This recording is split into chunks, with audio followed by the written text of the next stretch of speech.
Nakakalungkot isipin na itong ating mga abogado mahaharap sa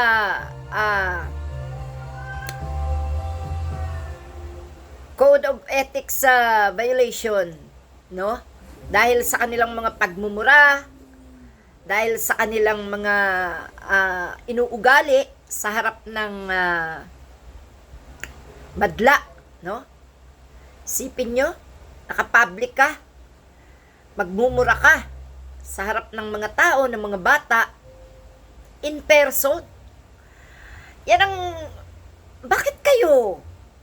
Dati-rate, kagalang-galang kayo eh. Di kayo nung mapasama kayo sa mga Duterte, nung pumanig kayo sa Duterte, ayan oh, disbarment ang inyong haharapin. Bakit kayo nagpakatanga?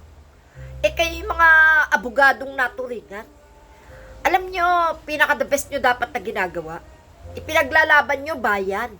Pinaglalaban nyo bansa. Hindi yung mga kapwa nyo halos politiko yan eh. Yung sinasamba nyo, yung kaya nila, kaya nyo rin. At kaya nyo pahigitan kung gagawa kayo ng mas mabuti.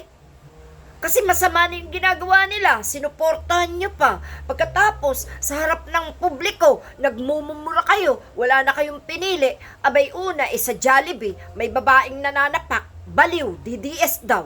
Sumunod, may lalaking nanununtok, DDS din daw, sa Jollibee pa rin. Piniperwisyo nyo yung mga taong kumakain dun sa magagandang fast food eh. Sinisira nyo talagang Pilipinas eh, hindi nyo ba alam? Mga tanga kayo. Pagkatapos ngayon, abogado nagwala sa mall dahil lang sa relong Rolex. Sus Mariosep, madidisbar tuloy. Ayan, ang napapala nyo. Bakit kasi kayo sumamba dyan sa mga Duterte eh? Tila may gayumang hindi maipaliwanag yung mga hudas na yan. Umpisahan nyo na kasing tumiwalag dyan sa mga DDS na yan, sa mga Duterte na yan. Kaya kayo nagkakasala eh. Kayo rin na napiperwisyo, hindi nyo iniisip yung sarili nyo. Sorry po, at si Ali Marie medyo sinisipon at inuubo. Sobrang lamig ng panahon. Yan ginagawa nyo niya sa buhay nyo. Yan yung pakaisipin. Alam nyo, wala kayong mapapala eh. Pag kayo talaga sumampalataya sa kapwa nyo tao lang, may karma talaga, lalo na kung napakasamang tao ng inyong sinasampalatayanan. Tigilan nyo na kasi yan. Nakaw, advice ko lang, no? Hindi ako nagmamagaling. Ina-advise ko lang sa inyo kasi ako simpleng mamamayan. May malasakit din sana ako sa inyo, kaya lang, wala eh. Sarili nyo mismo ang naglulubog sa inyo. Sarili nyo mismong pag-iidolo, pagiging panatiko, pagiging DDS, yan ang napapala ninyo. Sayang naman kayo. Huwag ganyan. Ha? At saka huwag nyo naman piliin nyo napakaraming tao tapos doon kayo magwawala. Abay, kahit kami kaya namin gawin yan eh. Kaya lang hindi namin ginagawa. Ayaw namin sumikat sa kasamaan. Gusto namin sumikat man lang kami sa Diyos, no? Ha?